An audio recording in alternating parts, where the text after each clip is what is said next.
Hello chess lovers! I have a very impressive attacking game for you played by a Czech chess player David Navarra. His opponent is Jan Helbli and the game was played in 1998 at Energy Cup. At that time Navarra was only 13 years old. Navarra had white pieces and he started with e4, c5 by Helbli, Sicilian defense, knight f3, d6, d4, c takes d4, knight takes d4, knight f6, knight c3, a6, black goes for neither variation, bishop g5, white is choosing the main line e6, f4, bishop e7, queen f3, queen c7, white castles queenside, knight d7, bishop d3, b5, rook e1. Later this rook is going to play a very important role on this line, bishop b7, queen g3, moving away the queen from this dangerous diagonal. At some point white can bring into life this e5 idea or put pressure on g7. b4, and here we go, the first firework in this game, knight d5.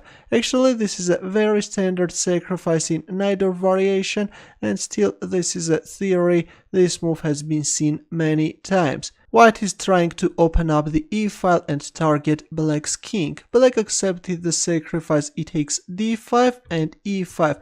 Of course e takes d5 is also playable, but in this game we see e5, d takes e5, f takes e5, knight h5. Now as you can see the queen on g3 square is hanging, but in this position Navarra came up with a shocking decision. He played e6 and sacrificed the queen. Let's not forget that already Navarra is a piece down, but now he's sacrificing the queen. Let's see, but where is the compensation? Knight takes g3, e takes f7 check, king takes f7, rook takes e7 check, and king g8. Of course not king f8 because black king can simply get checkmated. That's why after rook takes e7 check we see king g8. H takes g3, but actually rook takes g7 is also playable, though in the end of the day black is simply a rook up. As you can see, white can still create some problems for black king, but if black can defend properly, this is going to be winning. That's why after king g8 we see h takes g3, queen takes g3, and knight e6, both threatening checkmate in one, at the same time protecting the bishop. Queen e5 covering the g7 square. Here comes the second rook, rook f1. New forces are joining the attack. Knight f8 and bishop f5. Of course not knight takes f8 because black can first capture on g5 with a check and then on e7.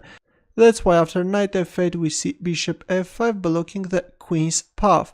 Bishop c8, a very passive move by black. Actually playing g6 would have been better. If knight takes f8 then black should give up the queen, and then g takes f5. If rook takes f5 then rook e8, still black is holding. But after bishop f5 we see bishop c8, and already the 8th rank is blocked and the rook penetrates the 8th rank, threatening checkmate in one. Bishop b7.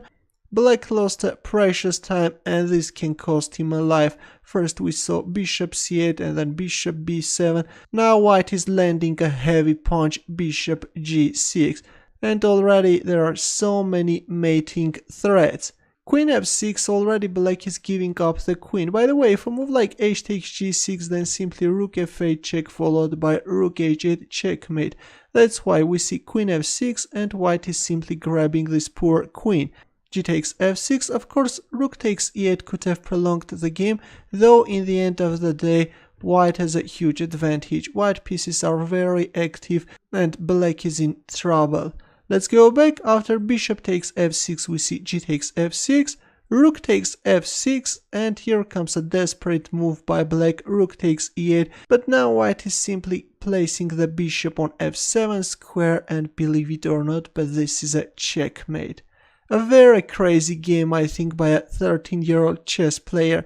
That queen sacrifice on g3 square was just fantastic. Thanks for watching, and if you have any questions, don't hesitate to leave your comments. Good luck.